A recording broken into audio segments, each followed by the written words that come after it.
అధికార పక్షం ఏకగ్రీవం అంటోంది, విపక్షం తగ్గేది లేదంటోంది. పోటాపోటీ వ్యూహాలు అంతకు మించిన ఎత్తులతో ఉపరాష్ట్రపతి ఎన్నిక ఉత్కంఠగా మారింది. నామినేషన్ల దాఖలకు సమయం దగ్గర పడుతూ ఉండడంతో ఎన్డీఏ ఇండియా కూటమి పోటాపోటీగా సమావేశాలు నిర్వహిస్తున్నాయి.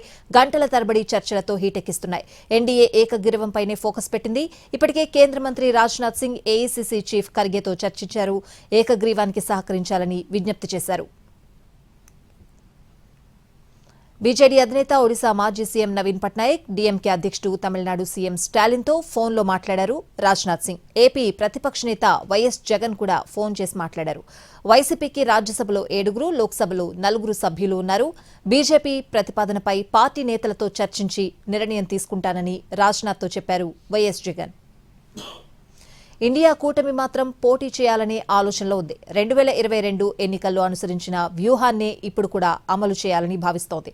ఉపరాష్ట్రపతి ఎన్నిక, అభ్యర్థి ఎంపికపై ఇండియా కూటమి చర్చిస్తోంది. గెలుపోటములతో సంబంధం లేకుండా అభ్యర్థిని నిలబెట్టాలి అన్నది కూటమి ప్లాన్.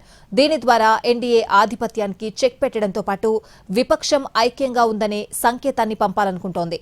2022 ఉపరాష్ట్రపతి ఎన్నికల్లోనూ బలం లేకపోయినా అభ్యర్థిని నిలబెట్టింది విపక్షం. ఈసారి కూడా అదే ఆలోచనలో ఉంది.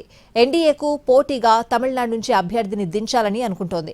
డీఎంకే రాజ్యసభ సభ్యులు తిరుచి శివ, ఇస్రో మాజీ సైంటిస్ట్ అన్నాదురై పేరును కూడా పరిశీలిస్తున్నట్లు టాక్.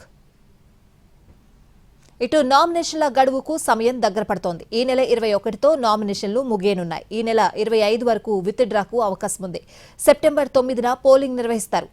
లోక్సభ సభ్యులు 543, రాజ్యసభ సభ్యులు 233తో పాటు నామినేట్ సభ్యులు కలిపి మొత్తం 786 మంది ఓటర్లున్నారు. ఈ లెక్కన మెజారిటీ మార్క్ 394. అయితే ఉభయ సభల్లో కలిపి ఎన్డీఏకు 422 మంది సభ్యుల బలముంది. ఇందులో 293 లోక్సభ, 129 రాజ్యసభ సభ్యులున్నారు.